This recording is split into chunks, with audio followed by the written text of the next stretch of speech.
Hello అండి. చాలామంది ఇప్పటికి నా క్లయింట్స్ చాలామంది ఫోన్ చేసి అడిగారండి. సో వాళ్ళ డౌట్ ఏంటంటే వాళ్ళకి ఏదో ఒక ప్రాపర్టీ ఉంది. సో ప్రాపర్టీ అనేది సేల్ చేశారు. సేల్ చేస్తే ట్యాక్స్ కట్టాలి కదా! ట్యాక్స్ ఎట్లా తప్పించుకోవాలి చెప్పండి అని చెప్పి అంటారు. ఏవండీ, ట్యాక్స్ తప్పించుకోవడం పెద్ద మ్యాటర్ కాదండి. కానీ దాన్ని తప్పించుకోకుండా చట్టం దృష్టిలోనే దాన్ని ఎలా తప్పించుకోవాలో చెప్తారు. ఎగ్జాంపుల్, సపోజ్ మీరే ఉన్నారండి. మీదో ప్రాపర్టీ అమ్మేశారనుకోండి.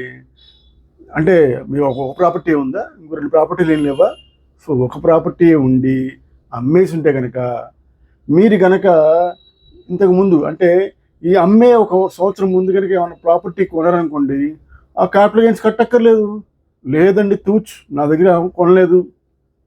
ఈ అమ్మిన అమౌంట్ తోటి మళ్ళీ ఒక 2 ఇయర్స్‌లో ఒక ప్రాపర్టీ కొన్నారు. అప్పుడు క్యాపిటల్ గెయిన్స్ కొట్టక్కర్లేదు. లేదు, ఇంకా 3 ఏళ్ళు ఆగారు. ప్రాపర్టీ కన్స్ట్రక్షన్ చేస్తున్నారు. అప్పుడు ట్యాక్స్ కట్టక్కర్లేదు. ఇది బాగుందే అనుకుంటున్నారా? ఇంకోటి కూడా ఉంది. ఏంటంటే, సార్ నేను ఇల్లు అమ్మేశాను. కానీ నాకు ఎక్కడ కొనాలనిపించట్లేదు, ఎక్కడ కట్టాలనిపించట్లేదు. మరి నేను ట్యాక్స్ కట్టకూడదు అని చెప్పి అనుకున్నారనుకోండి. అప్పుడు ఇంకో సొల్యూషన్ చెప్తా. ఏంటంటే, మీరేం చేయాలి? క్యాపిటల్ గెయిన్స్ డిపాజిట్ స్కీమ్ అని ఒకటి ఉందన్నమాట.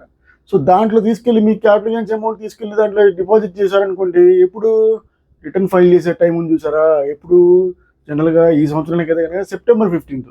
నార్మల్గా అయితే జూలై 31. కానీ ఈసారి ఏంది, సెప్టెంబర్ 15 వరకు టైం ఇచ్చారు.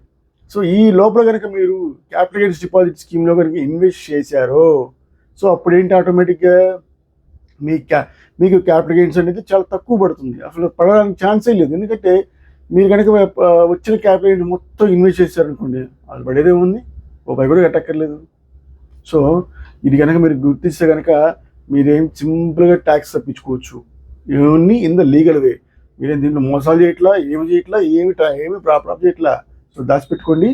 So this is Ravikiran Garlapati. ఈ వీడియో కనుక నచ్చినట్టు కనుక నా ఛానల్ని సబ్స్క్రైబ్ చేయండి, షేర్ చేయండి, కామెంట్ చేయండి. Thank you.